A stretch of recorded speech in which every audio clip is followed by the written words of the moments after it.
Welcome to Daily Current Affair. Today is 15th of September 2022. The question is, who has been appointed new Attorney General of India? So, नया attorney general एजी जो होता है attorney general, वो किसको appoint किया गया है? के वेणुगोपाल, सुरेश पटेल, मुकुल रोहतागी और गिरीश चंद्र मुर्मू। अभी क्या हुआ था, हमारे जो 12th अटॉर्नी जनरल थे he was Mukul Rohatgi.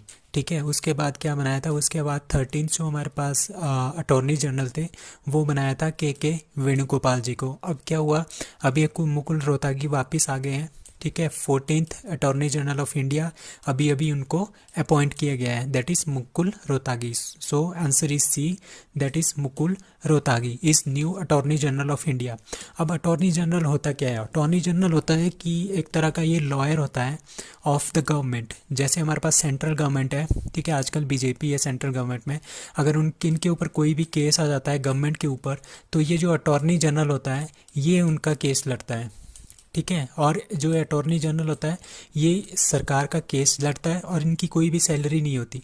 Salary नहीं होती क्योंकि ये क्या होता है, ये डेडिकेटेड नहीं होता फॉर द गवर्नमेंट के लिए कि ये गवर्नमेंट के लिए ही काम करेगा। ये जो अटॉर्नी जनरल होता है ये कोई और केसेस भी ले सकता है। जब ये फ्री टाइम होगा तो ये कोई और केसेस भी ले सकता है, जनरल पीपल के केसेस भी ले सकता है और वहाँ से फीस ये ले लेगा।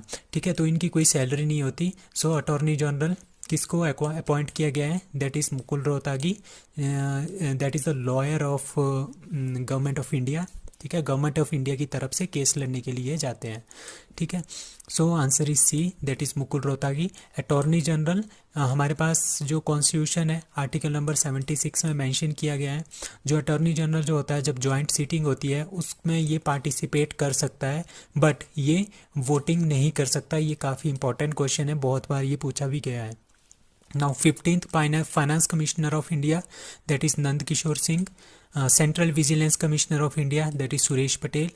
Central Information Commissioner, that is Yashwardhan. Chief election commissioner of India, ये काफ़ी इंपॉर्टेंट है, Rajiv Kumar. And controller and auditor general of India, that is Girish Chandra Murmu. कुछ दिन पहले इनको अपॉइंट किया गया है। अब नीति आयोग के जो चेयरमैन है, हमेशा आपने याद रखना है, नीति आयोग के जो चेयरमैन होते हैं that is prime minister of India. And vice chairman will be कौन है आजकल? सुमन बेरी। और CEO is Parameswaran Iyer. Which bank became the first to issue electronic bank guarantee? ठीक है, जो हम बैंक गारंटी देते हैं, पहले क्या होता था, जो बैंक गारंटी देंगे वो एक लिखित कागज़ के ऊपर देते थे।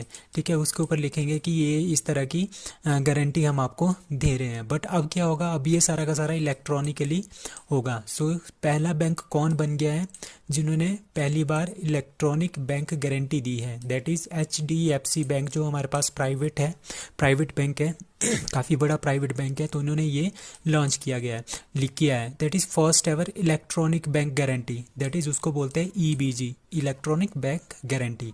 इन द कोलैबोरेशन किसके साथ मिलके? National e governance services limited, that is NESL के साथ मिलकर इन्होंने ये काम किया है। अब क्या होता था, जो पुराने पेपर बेस्ड होते थे ना वो बहुत ज़्यादा टाइम कंज्यूमिंग होते थे। ठीक है, वो 4-5 दिन लेके जब हम उनको बैंक वाले उनको भेजते थे तो 4-5 दिन लगते थे उनको आने के लिए, उनको फिजिकली रिपोर्ट करने के लिए, पिक करने के लिए। ठीक है, delivery bye courier, beneficiary stamping, reverification होती थी उसकी। सो इन सब झंझटों से छुटकारा पाके हम क्या करेंगे, इलेक्ट्रॉनिक बैंक गारंटी देंगे। कौन दे रहा है? HDFC। तो ये पहला बैंक बन गया है इंडिया का। नौ जापान इंडिया एक मैरीटाइम एक्सरसाइज कर रहे हैं, उसका नाम है JIMEX 2022। It is going to be held at, ये कहाँ पे हो रहा है? Bay of Bengal, Arabian Sea, South China Sea और Mumbai. So answer is A, that is Bay of Bengal. ठीक है, जो बे ऑफ बंगाल है, ठीक है, जो ये वाला एरिया है इंडिया का पार्ट, ये वाला एरिया है, यहाँ पे विशाखापट्टनम नाम जगह है, वहाँ पे जो है ये एक्सरसाइज हो रही है, जापान इंडिया मैरीटाइम एक्सरसाइज। तो ये 6th है जी एडिशन है जिमैक्स का। ठीक है, इंडियन नेवी में इसमें पार्टिसिपेट करेगी, जिसमें एक वॉरशिप है, ये INS शायदरी, ये वॉरशिप है। ठीक है, ये सबमरीन्स है, INS करवती एंड IMS कदमत, ये तीनों जो है इसमें पार्टिसिपेट करेगी। अब कुछ और है एक्सरसाइजेज हैं डिफरेंट कंट्रीज़ के साथ, लाइक इकोवेरियन। ठीक है, इकोवेरियन आपने याद रखना है, ये पानी से रिलेटेड है। ठीक है, तो इंडिया और मालदीव्स, क्योंकि मालदीव्स एक आइलैंड है तो इंडिया और आइलैंड के साथ ही इनकी एक एक्सरसाइज है। नौ मिलन 2022 ये हमारे पास मार्च के महीने में हुई थी, शायद फरवरी मार्च के महीने में विशाखापट्टनम में हुई थी। इसमें बहुत सारी कंट्रीज़ ने पार्टिसिपेट किया था। अब स्लिनेक्स और मित्र शक्ति ये आपने दोनों याद रखनी है, that is India and Sri Lanka के बीच में। खंजर, खंजर इज इंडिया एंड के मतलब किर्गिस्तान, इंडिया और किर्गिस्तान के बीच में खंजर। और डस्ट लेक मतलब इंडिया और यू याद रखना है आपने, यू उज्बेकिस्तान। अल नजा, जहाँ पे भी आपको अल दिखे आपने सीधा ओमान पे लगा देना है, ठीक है। अल नजा तो इंडिया और ओमान, ये बीकानेर राजस्थान में अभी भी हुई थी। अब काजिंद है, ठीक है। अब खंजर है, खंजर है, ठीक है, इसका के आपने याद रखना है किर्गिस्तान, ठीक है। अब काजिंद है, इसका के ए है, के ए है तो मतलब कजाकिस्तान, इंडिया और कजाकिस्तान। अब डस्ट लेक है, इंडिया तो है ही है, ठीक है। यू मतलब उज्बेकिस्तान, तो उदार शक्ति है, ठीक है, ये आपको याद रखना पड़ेगा। उदार शक्ति अलग से, दैट इज इंडिया और मलेशिया के बीच में। और वज्र प्रहार, ठीक है, वज्र प्रहार इंडिया और यूएसए के बीच में होती, बकलो हिमाचल प्रदेश में हुआ था वज्र प्रहार। वोस्तक तो आपको नाम से ही याद है, नाम से ही पता चल जाता है कि रशियन होगा, कोई रशियन होगा, तो ये रशिया में हो रही है। और इसमें इंडिया, चाइना और रशिया तीनों पार्टिसिपेट कर रहे हैं और 2-3 कंट्रीज मिडिल ईस्ट की और है। नो पिच ब्लैक आपने ध्यान रखना है, ये हमेशा ऑस्ट्रेलिया में होता है। रिमपैक 2022 ये वर्ल्ड का बिगेस्ट नेवल एक्सरसाइज हुआ था हवाई आइलैंड में। इसमें 27 कंट्रीज ने पार्टिसिपेट किया था। इंडिया की तरफ से किसने पार्टिसिपेट किया था? INS सतपुड़ा एंड PATI, इन दोनों ने इसमें पार्टिसिपेट किया था। Now 22nd summit of SCO, that is Shanghai corporation organisation. मैं काफ़ी दिनों से बोल रहा था कि SCO की मीटिंग होने वाली है, ठीक है। तो ये मीटिंग कहाँ पे हो रही है? दैट इज़ उज़्बेकिस्तान, ठीक है। उज़्बेकिस्तान में ये मीटिंग हो रही है और ये 22वीं मीटिंग है, ठीक है। इसके बाद जो 23वीं होगी वो होगी इंडिया में, ठीक है। जो ये शंघाई कॉरपोरेशन ऑर्गेनाइजेशन है ये पहले 5 देशों ने मिलकर बनाया था, इसका नाम था शंघाई 5, ठीक है। चाइना इसका मेन है, ठीक है। और इसका जो हेडक्वार्टर आपने लिख लो यहाँ पे, दैट इज़ बीजिंग, इसका हेडक्वार्टर है बीजिंग में। और ये 1996 में बना था और 2001 में कुछ और भी इसमें एडअप हुई थी, इंडिया वगैरह भी इसमें एडअप हुए, तो इसका नाम रख दिया SCO, that is Shanghai corporation organisation. और इसका हेडक्वार्टर है बीजिंग में। नाम शंघाई पे है बट इसका जो हेडक्वार्टर है दैट इज़ बीजिंग, आपने इस तरह से इसका याद रखना है। It is a mutual security political and economic alliance है ये, ठीक है। और इसमें मेंबर्स हैं 9 कंट्रीज आजकल इसमें मेंबर है। और इसको याद रखना बिल्कुल ईजी है। कैसे ईजी है? देखो, इंडिया सबसे पहले, इंडिया तो है ही है इसका पार्ट, ठीक है। चाइना भी होगा क्योंकि शंघाई कॉरपोरेशन ऑर्गेनाइजेशन है, क्योंकि शंघाई कहाँ पे है? चाइना में है। तो इंडिया और चाइना आपने 2 याद रखने हैं। तीसरा रशिया और इंडिया और चाइना के अच्छे रिलेशन है, ठीक है। अब चाइना के अच्छे रिलेशन किसके साथ है? पाकिस्तान, ठीक है। तो 4 कंट्रीज होगी, इंडिया, पाकिस्तान, रशिया और चाइना, ठीक है। उसके बाद हमने सेंट्रल एशिया है उसकी 4 कंट्रीज लेनी है, ठीक है। सेंट्रल एशिया की 4 लेनी है, किर्गिस्तान, उज्बेकिस्तान, ताजिकिस्तान, कजाकिस्तान। इसमें एक और कंट्री है दैट इज़ तुर्कमेनिस्तान, ठीक है। आपने ये याद रखना है कि ये जो तुर्कमेनिस्तान है ये इसका पार्ट नहीं है, ठीक है। तुर्कमेनिस्तान को छोड़ के जो और 4 हैं, कौन कौन सी? Kyrgyzstan, Uzbekistan, Tajikistan and Kazakhstan, ये चारों इसकी पार्ट है। और अभी लेटेस्ट इसमें ऐड अप हुई है दैट इज़ ईरान, ठीक है। तो इस तरह से आपने याद रखना है, इसकी 9 है। और 2021 में 21st जो SCO समिट हुई थी वो किर्गिस्तान में हुई थी। 22nd SCO summit Uzbekistan. 23rd कहाँ पे होगी? Will be in India. अब बात करते हैं एशियान की। एशियान का मतलब होता है association of south east Asian nation, ठीक है। ये 10 कंट्री का ग्रुप है, ठीक है। इसमें हमारे पास ना तो इंडिया है ना तो चाइना है, ये कंट्रीज नहीं है। जो म्यांमार से राइट साइड, पूरब की साइड, ईस्ट की साइड में जितने भी 10 कंट्रीज है ना, जैसे ब्रुनोई हो गया, Vietnam, Cambodia, Thailand, Myanmar, Philippines, Indonesia, Laos, ठीक है। तो ये सारी की सारी जो 10 कंट्रीज़ हैं ये इसके पार्ट हैं और इसका हेडक्वार्टर है दैट इज जकार्ता, इंडोनेशिया। अब बिम्स्टेक है। अब बिम्स्टेक कैसे याद रखना है आपने? बिम्स्टेक जो पहले था वो था हमारे पास BIMST, इतना ही था ये, ठीक है। फिर इसमें मतलब B से बांग्लादेश, I से इंडिया, M से म्यांमार, एस से श्रीलंका, टी से थाईलैंड। ठीक है, तो ये जो है चारों 5 कंट्रीज, इन 5 कंट्रीज तो ऐसे था। ठीक है, पहले इसका नाम था बिम, BIMST।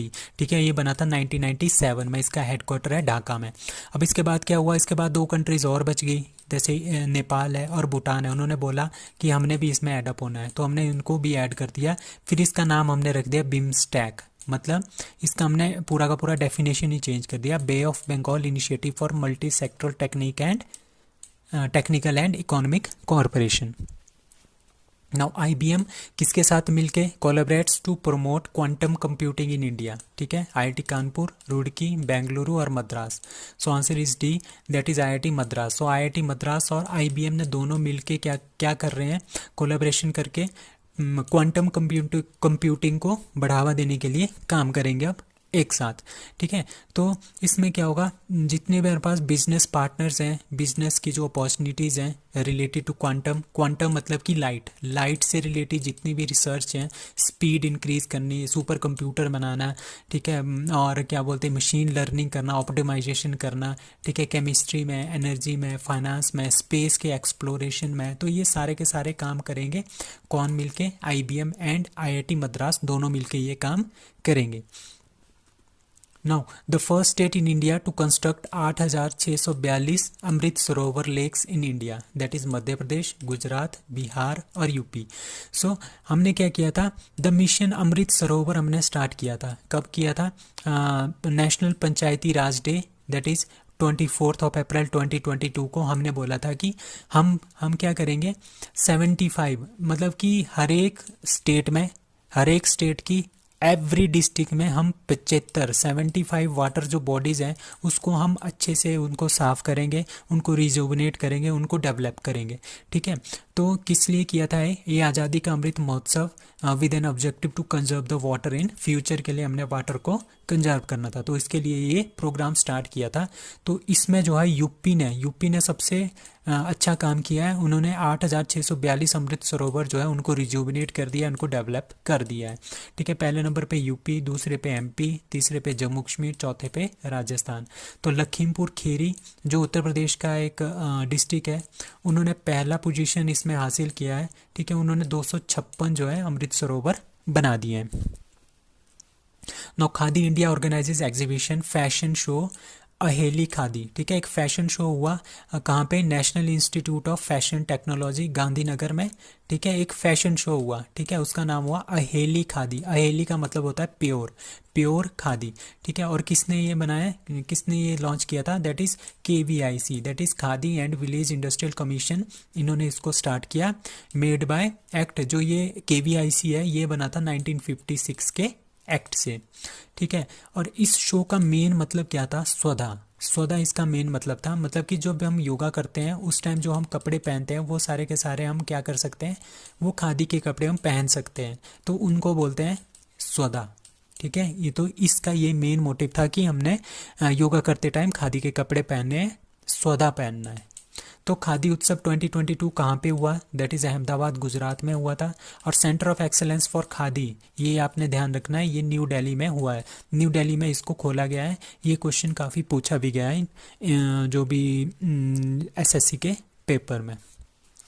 Which state announces first ever cinematic tourism policy 2020 and 2027। ठीक है, सिनेमैटिक टूरिज्म पॉलिसी मतलब कि सिनेमा के थ्रू हमने टूरिज्म को फैलाना है, मतलब फिल्मों के थ्रू हमने टूरिज्म को फैलाना है। इसके लिए फर्स्ट एवर जो पॉलिसी है वो बनाई है किसने, दैट इज़ गुजरात। तो ये गुजरात ने ये पॉलिसी बनाई है। ठीक है, किसके साथ मिलके, अजय देवगन भी उस टाइम थे ब्रांड एम्बेसडर, इनको ये इन्होंने भी MOU साइन किया है इसके लिए, क्योंकि ये डायरेक्टर भी है, एक्टर भी है, तो ये मूवीज़ वगैरह भी वहाँ पे बनाएंगे गुजरात में। एंड स्टेट गवर्नमेंट के मिनिस्टर भी वहाँ पे थे, पूर्णेश मोदी एंड श्री अरविंद रैयानी। ठीक है, the new policy will make opportunity to film production, मतलब कि फिल्म प्रोडक्शन, इसका मतलब क्या है, सिनेमैटिक टूरिज्म पॉलिसी का मतलब है कि हमने गुजरात में क्या करना है, बहुत सारी ऐसी लोकेशन है जहाँ पे हम क्या करेंगे, फिल्मों को बढ़ावा देंगे ताकि वहाँ पे शूटिंग हो। जब वहाँ पे शूटिंग वगैरह होगी तो वहाँ पे क्या होगा, एम्प्लॉयमेंट जनरेट होगा और साथ में क्या होगा, ये चीज़, ये जो सिटीज़ हैं ये बहुत ज़्यादा फेमस हो जाएगी और लोग बाहर से अट्रैक्ट हो गए, टूरिस्ट यहाँ पे आएंगे। ठीक है, तो इसको बोलते हैं सिनेमैटिक टूरिज्म पॉलिसी 2022 एंड 2027 है, और अजय देवगन का नाम आपने ध्यान रखना है इस पर्टिकुलर मैटर में। अब गुजरात की कैपिटल है गांधीनगर, गुजरात के गवर्नर है आचार्य देवव्रत, ये पहले हिमाचल के गवर्नर थे, अब ये गुजरात के गवर्नर है। गुजरात के चीफ मिनिस्टर भूपेंद्र भाई पटेल, ठीक है। फर्स्ट स्टील स्लैग, मतलब कि जो स्टील का जो कचरा होता है उसको हम मोल्ट करके, उसको हम पिघला के रोड पे बिछाएंगे, ठीक है। वो है गुजरात, सूरत की जो रोड है, सूरत में एक जगह है वहाँ पे रोड बना रहे हैं बाय फर्स्ट स्टील स्लैग से, ठीक है। 36 national games that is to be held in Gujarat, 6 city में होगा ये। मस्कट क्या है इसका? सवज। सवज मतलब कि जो शेर होता है, शेर का जो बच्चा होता है कब, उसको बोलते हैं सवज, तो इसका ये मस्कट है। Export readiness index that is Gujarat इसमें टॉप प्लेस पे है। नाउ आयुर्वेदा डे, ठीक है। Ayurveda day is celebrated on 23 September, 26 September, 23 October, 26 October. So answer is C, that is 23 October को हम मनाते हैं आयुर्वेदा डे। और ये क्यों है न्यूज़ में? ये न्यूज़ में इसीलिए है क्योंकि हमने 42 दिन का एक प्रोग्राम लॉन्च किया है, ठीक है। 42 दिन का प्रोग्राम लॉन्च किया है, ठीक है। अभी देखो 12 सितंबर को ये लॉन्च किया है, क्योंकि 42 दिन बाद क्या है? 23 अक्टूबर। 23 अक्टूबर को क्या मनाते हैं? आयुर्वेदा डे। तो 12 सितंबर से ये प्रोग्राम स्टार्ट होगा, 42 डेज़ का, 6 वीक का।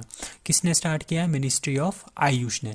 और आयुष का मतलब क्या होता है? आयुष का मतलब होता है आयुर्वेदा, वाई योगा, यू यूनानी, एस सिद्ध और H homeopathy. Bye combination of all these 3 हम क्या कर सकते हैं? अपनी हेल्थ को अच्छा बना सकते हैं, इसकी इसीलिए इसका नाम रखा है आयुष। अब इंटरनेशनल योगा डे कब होता है? 21 जून को। इस बार इसका 8th एडिशन जो है हुआ था। इसका थीम क्या था?